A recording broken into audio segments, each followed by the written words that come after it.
आगे इसमें लिखा है कि barring the office boys and a couple of clerk, कि कुछ क्लर्क को छोड़ कर के और ऑफिस बॉयज़ को छोड़ कर के everybody else at the studio radiated leisure, कि उस स्टूडियो में खाली ही घूमते रहते थे। प्री रिक्विजिट्स फॉर पोइट्री, जो कि काव्य की सबसे पहली शर्त थी। यानी कि माना जाता था कि जो लेखक, जो कवि काव्य वगैरह लिखते थे उनको खाली रहना बहुत ज़रूरी था ताकि वो सोच सके और कुछ लिख सके। मोस्ट ऑफ देम, उनमें से ज़्यादातर, वॉर खादी, कि उनमें से ज़्यादातर खादी के कपड़े ही पहना करते थे, एंड वर्शिप्ड गांधी जी, और गांधी जी की पूजा करते थे। बट बियॉन्ड दैट, लेकिन उसके अलावा यानी कि उसके बाहर, they had not the faintest appreciation of political thought of any kind, लेकिन उनके अलावा उनमें से किसी को भी कुछ खास नॉलेज नहीं थी, यानी कि कुछ खास जानकारी नहीं थी फॉर पॉलिटिकल थॉट, राजनीतिक विचारों के बारे में, ऑफ एनी काइंड, यानी कि राजनीतिक विचारों के बारे में किसी भी प्रकार की उनको कोई खास नॉलेज नहीं थी। नेचुरली, लेकिन स्वाभाविक रूप से, देवर ऑल एवर्स, कि वो सभी के सभी खिलाफ थे, सभी के सभी विपरीत थे, टू द टर्म कम्युनिज्म, कि कम्युनिज्म शब्द के वो बिल्कुल खिलाफ थे। A communist was a godless man, कि एक कम्युनिस्ट ऐसा व्यक्ति था जो कि ईश्वर विहीन व्यक्ति था, यानी कि उसे ईश्वर पर जरा भी यकीन नहीं था। ही हैड नो फिलियल और कंजुगल लव, कि उसको बच्चों से और अपनी पत्नी से जरा भी प्यार नहीं था। यानी जो कंजुगल लव होता है वो पति पत्नी का जो प्यार है उसको कहा जाता है, और फिलियल लव होता है बच्चों से प्यार होना, कि उसे बच्चों से और अपनी पत्नी से बिल्कुल भी प्यार नहीं था। ही हैड नो कंपंक्शन, कि उसे जरा सा भी पछतावा नहीं था, जरा सा भी दुख नहीं था। About killing his own parents और हिज चिल्ड्रन, कि अपने माता पिता को और अपने खुद के बच्चों को मारने पर भी उसको जरा सा भी पछतावा नहीं था। He was always out of cows, कि वो हमेशा तैयारी में रहता था, एंड स्प्रेड अनरेस्ट, और अशांति फैलाने के लिए तैयार रहता था, एंड वायलेंस, और हिंसा फैलाने के लिए भी तैयार रहता था, among the innocent and ignorant people, कि मासूम और जो अज्ञानी लोग थे उनके बीच में हमेशा अशांति और हिंसा फैलाने के लिए वो हमेशा तैयार रहता था। सच नोशंस, और ऐसे विचारधारा, ऐसे विचार, विच प्रिवेल्ड, जो कि फैल गए थे everywhere else in south India at that time, उस समय ऐसे विचार, ऐसी विचारधारा साउथ इंडिया में पूरी तरीके से फैल गए थे। नेचुरली, स्वाभाविक रूप से, floated about vaguely among the khadi clad poets of Gemini studio, कि जेमिनी स्टूडियो में जो खादी पहने जो कवि थे वो अस्पष्ट रूप से इधर उधर फैले हुए थे। एविडेंस ऑफ दिस, और इस बात का जो सबूत था, वाज सून फोर्थकमिंग, बहुत ही जल्द सबके सामने आने वाला था। आगे इसमें लिखा है कि when Frank Buchman's moral re armament army some 200 strong visited Madras some time in 1952, सन 1952 में कभी फ्रैंक बकमैन्स की मोरल री आर्मामेंट आर्मी के लगभग 200 सदस्य घूमने के लिए मद्रास आए थे।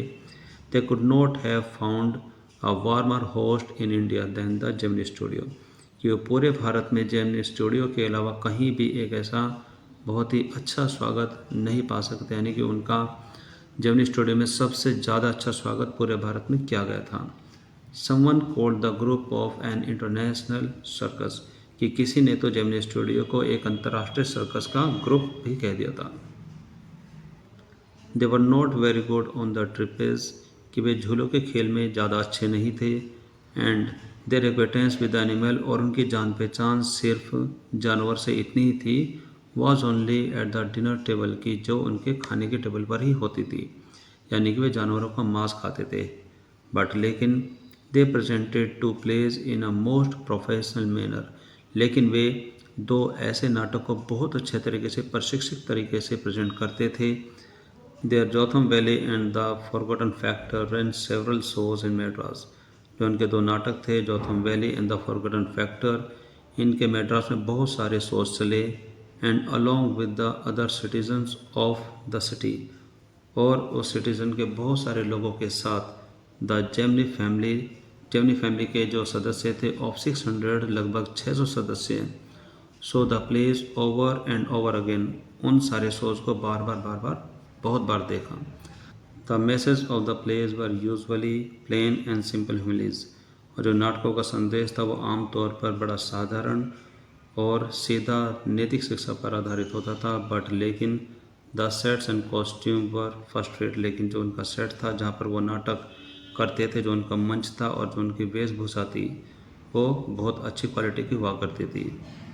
Madras and the Tamil drama community were terribly impressed कि मद्रास की और तमिल की जो ड्रामा समुदाय था वो पूरी तरीके से प्रभावित था। एंड फॉर सम ईयर्स, और कुछ वर्षों के लिए, ऑलमोस्ट ऑल तमिल प्लेज, लगभग सभी के सभी तमिल जो नाटक थे, had a scene of sunrise and sunset, उनमें जो सीन दर्शाया जाता था जो कि सूर्योदय का सीन था, सूर्यास्त का जो सीन था, in the manner of Jotham valley के सीन के जैसा ही हुआ करता था। विद अ बेयर स्टेज, एक खाली मंच के ऊपर, with a white background curtain, जिसके पीछे एक सफ़ेद रंग का एक पर्दा लगाया जाता था, and a tune played on the flute, और बांसुरी की एक धुन बजाई जाती थी। वो बिल्कुल सेम जोथम वैली के जो नाटक थे उनके, उन्हीं की तर्ज पर उनका वो दृश्य बनाया जाता था। वो इतने ज़्यादा प्रभावित थे। आगे इसमें लिखा है कि it was some years later that I learn, और कुछ वर्षों के बाद मुझे पता चला, that the MRA was a kind of counter movement to international communism, कि एक प्रकार का वहाँ पर एक आंदोलन था जिसका नाम था MRA, जो कि एक विपरीत साम्यवाद आंदोलन था। And the big bosses of Madras like mister Vasan, और मद्रास के जो बड़े बड़े जो बॉस थे मिस्टर वासन की तरह, simply played into their hand, उनके हाथों की कठपुतली बन चुके थे, यानी कि उनके हाथों में वो खेल रहे थे। इसका मतलब यह हुआ कि इन लोगों पर उस आंदोलन का पूरा पूरा प्रभाव नज़र आ रहा था। I am not sure however, कि हालांकि मैं पूर्ण रूप से श्योर नहीं हूँ, यानी कि मुझे पक्का यकीन नहीं है, that this was Indeed the case, की क्या वाकई में यही घटना थी, क्या वास्तव में ऐसा ही हुआ था।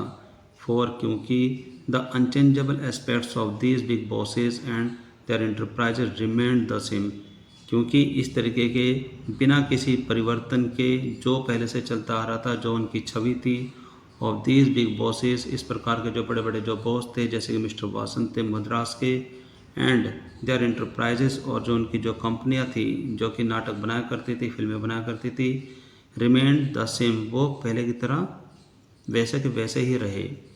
MRA और नो MRA, के MRA का होना या फिर ना होना, इंटरनेशनल कम्युनिज्म और नो इंटरनेशनल कम्युनिज्म के अंतर्राष्ट्रीय साम्यवाद का होना या फिर ना होना, इस बात का किसी भी तरीके से कोई भी प्रभाव नहीं पड़ा।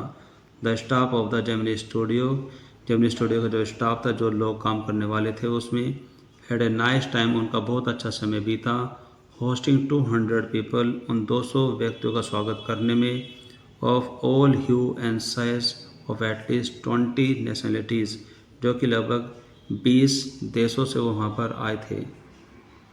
It was such A change, यह एक ऐसा बदलाव था, फ्रॉम द यूजुअल कलेक्शन, की जो कि आमतौर पर वहाँ पर जो कलेक्शन होता था, यानी कि यहाँ पर लोगों का इकट्ठा होना था, ऑफ क्राउड प्लेयर, की जो भीड़ का रोल निभाने वाले जो कलाकार थे, वेटिंग टू बी स्लैप्ड, के अपने चेहरे पर जो रंग पुतवाने का जो इंतज़ार करते थे, विद थिक लेयर, एक मोटी परतों के साथ, ऑफ मेकअप, उस मेकअप का, यानी कि जिस तरीके से जो उन्होंने 200 लोगों का जो स्वागत करने में जो समय बताया, वो थोड़ा उस बात से अलग था, जो कि आमतौर पर जो भीड़ का रोल निभाने वाले जो कलाकार थे, जिसको बोलते हैं क्राउड प्लेयर्स, जो कि अपने चेहरे पर रंग पुतवाने और उस मेकअप की मोटी परत लगाई जाने का इंतज़ार करते थे, बाय द ऑफिस बॉय, उस ऑफिस बॉय के द्वारा, इन द मेकअप डिपार्टमेंट, जो कि उनका मेकअप विभाग था, उस चीज़ से, उस कार्य से वो थोड़ा अलग था। आगे इसमें आपको बताया गया कि a few months later, कुछ महीनों के बाद, the phone lines of the biggest bosses of Madras buzzed, कि मद्रास के जो बड़े बड़े जो बॉस थे उनके फ़ोन बज उठे, एंड वंस अगेन, और एक बार फिर से, we at the Gemini studio cleared a whole shooting stage, और एक बार हमने फिर से जेमिनी स्टूडियो के शूटिंग करने का जो स्टेज था उसको पूरी तरीके से खाली कर दिया, टू वेलकम अनदर विजिटर, एक और आगंतुक का स्वागत करने के लिए।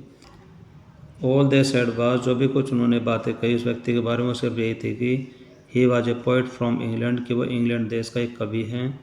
द ओनली पोइट्स, सिर्फ वही कवि फ्रॉम इंग्लैंड जो कि इंग्लैंड देश के रहने वाले थे। द सिंपल जेमिनी स्टाफ, जो कि जेमिनी स्टाफ थे, जेमिनी स्टूडियो में काम करने वाले जो लोग थे, न्यूज, जिनको वे जानते थे, और हर्ड ऑफ वर, जिनके बारे में उन्होंने सिर्फ सुना ही था, वे थे वर्डवर्थ एंड टेनिसन, कि टेनिसन और वर्डवर्थ के बारे में उन्होंने सुना था।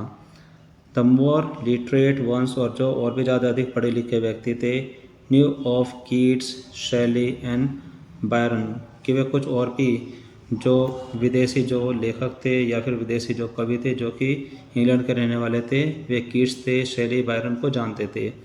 And one or two might have faintly come to know of someone by the name Eliot. और कुछ एक लोग सिर्फ उनको वैसे ही जानते होंगे जिन्होंने सिर्फ उनके बारे में एक दो नाम ही सुना होगा। To know of someone by the name Eliot, जो कि एक एलियट नाम का जो ये कविता, उन्होंने सिर्फ उनका नाम ही सुना, ज़्यादा कुछ नहीं जानते थे। अब हमारे सामने एक क्वेश्चन था, who was the poet visiting the Gemini studio now, कि वह कवि कौन था जो कि जेमिनी स्टूडियो में अब आ रहा था। आगे इसमें आपको बताएगा कि he is not a poet, कि वह कोई कवि नहीं है। ही इज़ एन एडिटर, कि वह एक संपादक है। दैट्स वाई, इसीलिए। The boss is giving him a big reception, इसीलिए जो हमारे बॉस थे, जो मिस्टर वासन थे, वो उनको बहुत बड़ा स्वागत दे रहे थे, यानी कि उनका बहुत बड़ा स्वागत कर रहे थे।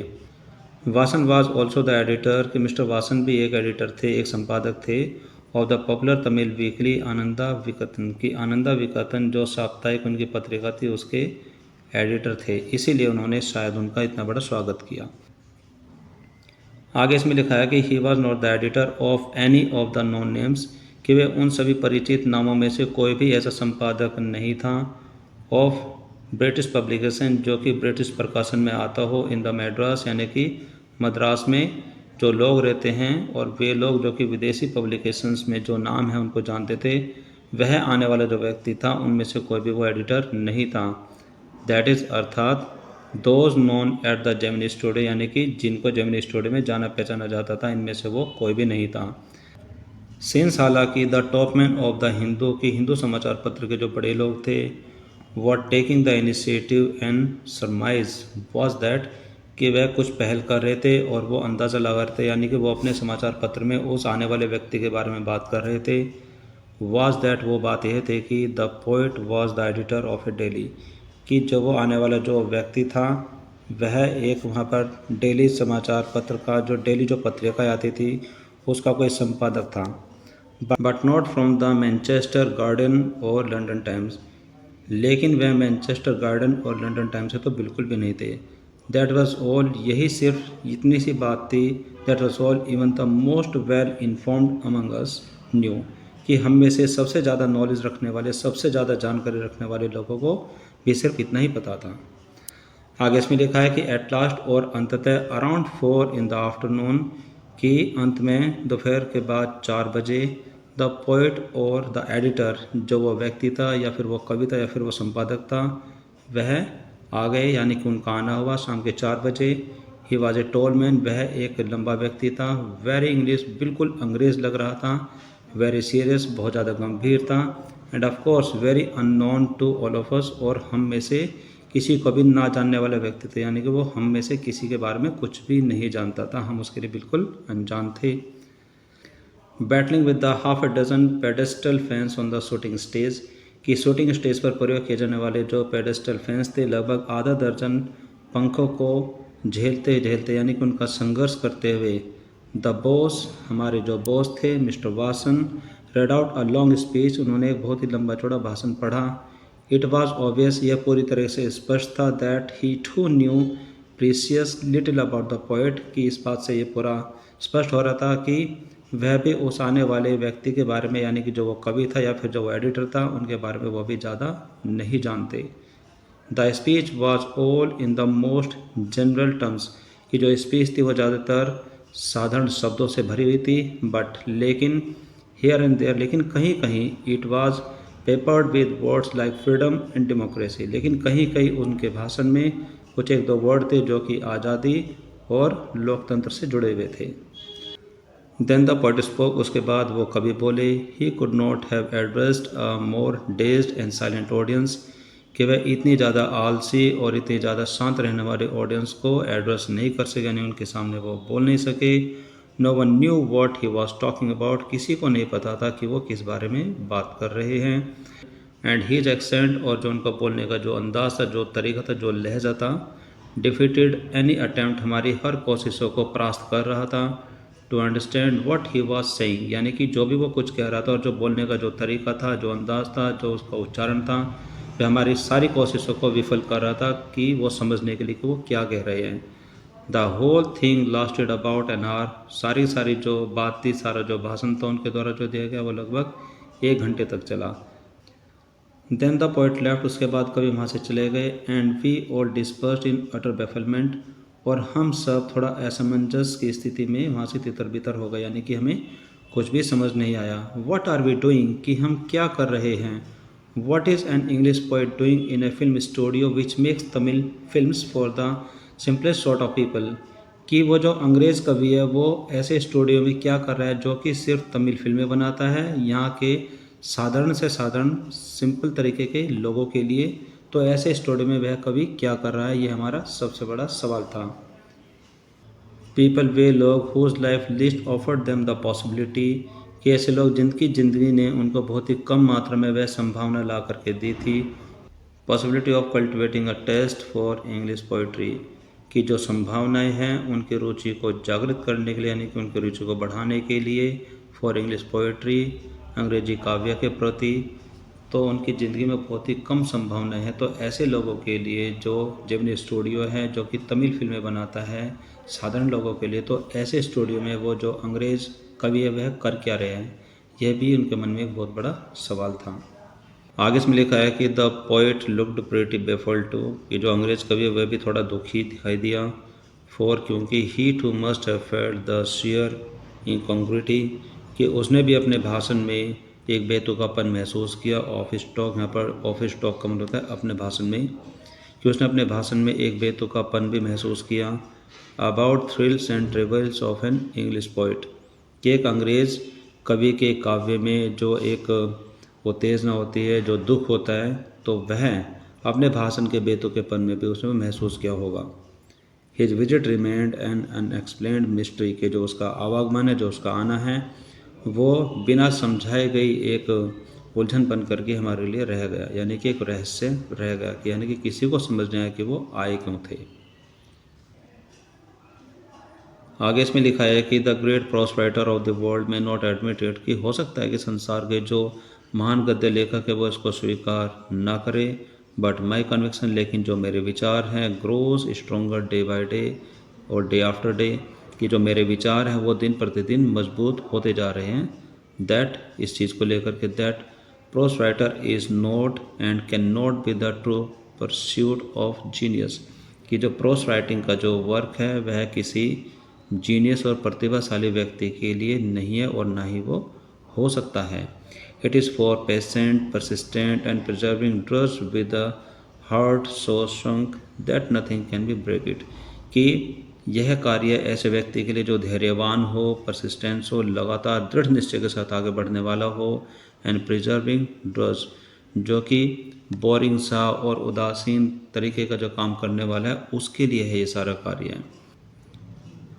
With A heart so shrunk, के ऐसे व्यक्ति के लिए जिसका हृदय बिल्कुल सिकुड़ चुका है, that nothing can break it, जिसको कोई भी चीज़ तोड़ ना सके। Rejection slips don't mean a thing to him, और कैसा व्यक्ति जिसके लिए नकारने की जो पर्ची है उसका कोई मोल ना हो, यानी कि उसको किसी प्रकार से जो अस्वीकृति भी मिले उससे तब भी उसको कोई फ़र्क ना पड़े।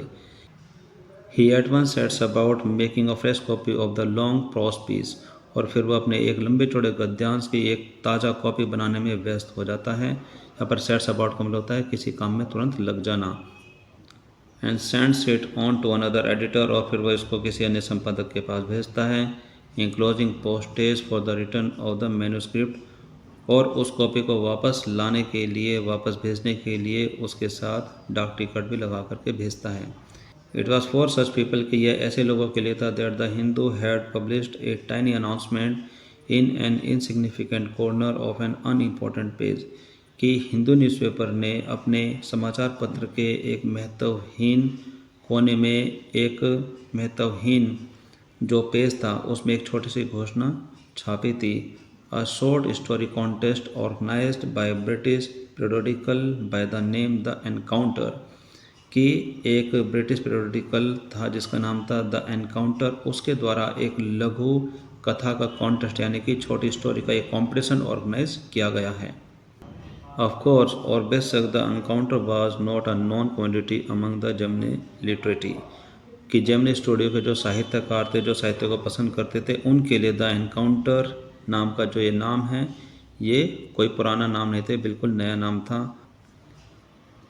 आगे इसमें लिखा है कि I wanted to get an idea, कि मैं एक आइडिया लेना चाहता था ऑफ द पीरियडिकल, उस मैगज़ीन के बारे में। Before I spend a considerable, कि उसमें कुछ पैसा खर्च करने से पहले। सम इन पोस्टेज, कि जो डाकघर में जो पैसा खर्च होगा उसमें पैसा खर्च करने से पहले। Sending a manuscript to England, यानी कि इंग्लैंड में अपनी उस कॉपी को, जिसमें वो प्रतियोगिता की एक लघु कथा की जो प्रतियोगिता थी उसमें अपनी उस कॉपी को भेजने से पहले मैं उसके बारे में कुछ विचार लेना चाहता था, कुछ आइडिया लेना चाहता था। इन दोज डेज, उन दिनों, द ब्रिटिश काउंसिल लाइब्रेरी, जो ब्रिटिश काउंसिल लाइब्रेरी थी, हैड एन एंट्रेंस, उनका जो प्रवेश द्वार था, with no long winded sign boards and notice, कि उस पर कोई भी बड़े बड़े बोर्ड वगैरह या फिर कोई सूचना पत्र नहीं लगाए जाते थे। To make you feel you were sneaking into a forbidden area, कि जिससे कि आपको महसूस हो कि आप किसी निषेध एरिया में प्रवेश कर रहे हो, यानी कि उन दिनों ऐसे कोई बोर्ड नहीं होते थे, ऐसी कोई रोक टोक नहीं होती थी, आप सीधे ही वहाँ पर जा सकते थे। And there were copies of the Encounter lying about in various degrees of freshness, और वहाँ पर एनकाउंटर की बहुत सारी प्रतिलिपियाँ वहाँ पर पड़ी थी। वेरियस डिग्री, जो विभिन्न अंक थे, ऑफ फ्रेशनेस, बिल्कुल ताज़े ताज़े, almost untouched by the reader, जो कि अभी किसी भी रीडर ने पढ़े भी नहीं थे, यानी कि उनको छुआ भी नहीं था। When I read the editor's name, जब मैंने उसमें संपादक का नाम पढ़ा। I heard a bell ringing in my shrunken heart, और मैंने अपने सिकड़े हुए दिल में एक घंटी सी बजती महसूस करी। इट वॉज द पोइट, कि यह वही पोइट था, who had visited the Gemini Studio, जो कि जेमिनी स्टूडियो में आया था। आई फेल्ट लाइक, मुझे ऐसा महसूस हुआ कि I had found a long lost brother, कि मेरा कोई पुराना बिछड़ा भाई मुझे मिल गया हो। एंड आई सैंग, और मैं गुनगुना रहा था, as I sealed the envelope, कि जैसे कि मैं एनवेलप को बंद कर रहा था तो मैं ऐसा गा रहा था। And wrote out his address, और मैं उसका एड्रेस नोट कर रहा था। आई फेल्ट, मुझे ऐसा लगा, that he is to be singing the same song, कि मेरा जो बिछड़ा हुआ जो पुराना भाई है वो भी बिल्कुल मेरे ही जैसे कोई गीत गा रहा हो। एट द सेम टाइम, ठीक उसी समय।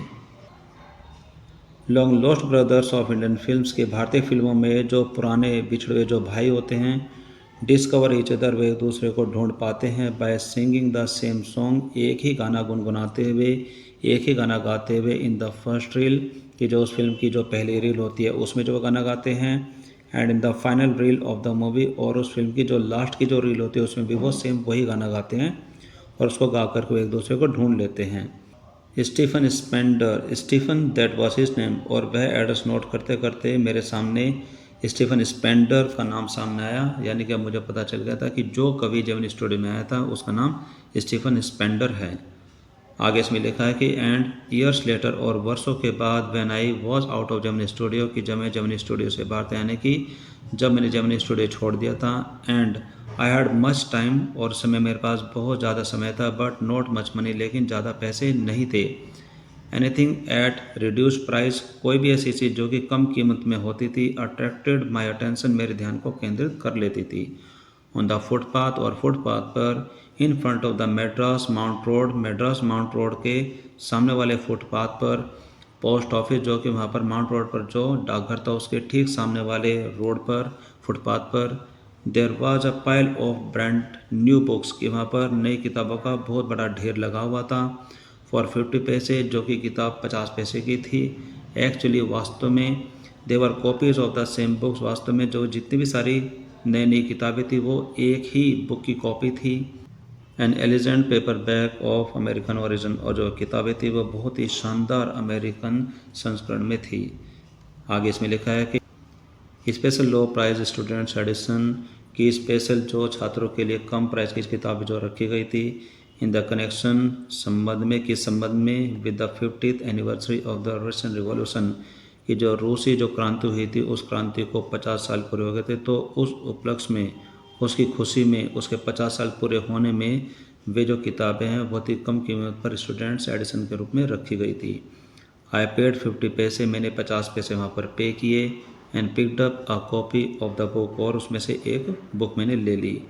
द गॉड दैट फेल्ड, की उस बुक का नाम था the God that failed.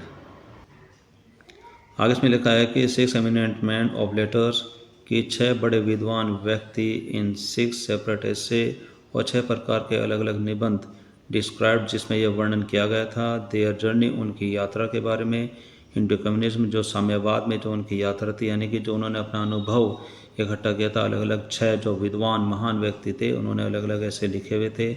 And there डिसल्यूशन return, और साथ साथ उनका निराशावादी वापसी के बारे में भी उन किताबों में लिखा हुआ था, जिसमें जो 6 नाम तो ये थे: Andre Gide, Richard Wright, Ignazio Silone, Arthur Koestler, Louis Fischer and Stephen Spender. Stephen Spender, suddenly the book assume tremendous. ये सारे नाम पढ़ करके अचानक मुझे वह बुक बहुत ही स्पेशल नज़र आने लगी। Suddenly the book assume tremendous की बुक ने बहुत ही बड़ा ध्यान अपनी तरफ खींचा, यानी कि वह बुक विशेष हो गई। सिग्निफिकेंस, ट्रिमेंडस सिग्निफिकेंस, यानी कि बहुत बड़ा महत्व अपनी तरफ आकर्षित किया। अब वह बुक कोई आम बुक नहीं थी, उसके अंदर स्टीफन स्पेंडर के बारे में जो बात लिखी हुई थी, यह सुनकर वह बुक मेरे लिए विशेष हो गई थी। Stephen Spender, the poet who had visited Gemini Studio. Stephen Spender वही कवि है जो कि जेमिनी स्टूडियो में आया था। इन ए मोमेंट, और झट से ही एक पल में, आई फेल्ट, मुझे ऐसा लगा, a dark chamber of my mind, कि मेरे मन का वो अंधेरा कोना, lit up by hazy illumination, कि एक धुंधली रोशनी से जगमगा गया है। The reaction to Stephen Spender at Gemini Studio was no longer a mystery, कि जो जेमिनी स्टूडियो में जो स्टीफन स्पेंडर की जो प्रतिक्रिया थी वह मेरे लिए ज़्यादा रहस्यवादी नहीं रही। The boss of the Gemini Studio, जो जेमिनी स्टूडियो के जो बॉस हैं, may not have much to do with his Spender's poetry, की हो सकता है कि उनका मिस्टर स्पेंडर की जो कविताएं हैं, जो काव्य हैं, उनके द्वारा ज़्यादा कुछ लेना देना ना रहा हो, but not with his God that failed, लेकिन उनकी बुक के साथ ऐसा नहीं कहा जा सकता जिसका नाम है गॉड दैट फेल्ड। यानी कि लेखक हमें बताना चाहते हैं कि जो किताब उनको मद्रास के माउंट रोड पर 50 पैसे में मिल गई थी, वह बुक कम्युनिज्म के बारे में लिखी हुई थी, साम्यवाद के बारे में लिखी हुई थी, जिसमें 6 महान व्यक्ति ने अपने अपने साम्यवाद के अनुभव को प्रकाशित किया था।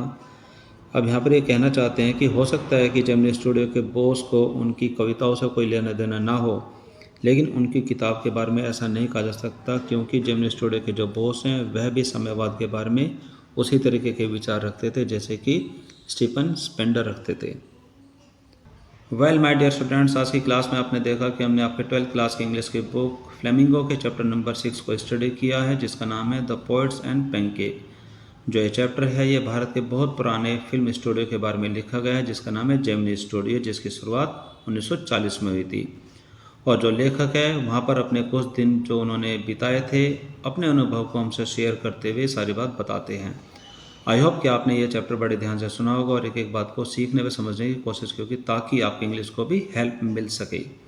वेल डियर स्टूडेंट्स, अगर आपको हमारी ये कोशिशें पसंद आती और साथ साथ लाभदायक महसूस होती हैं, तो आप हमारी इन कोशिशों को अपने किसी फ्रेंड, सहपाठी या फिर किसी मित्र के साथ शेयर कर सकते हैं, ताकि वह भी हमारी इन कोशिशों का लाभ उठा सके और साथ साथ उसकी इंग्लिश को भी हेल्प मिल सके।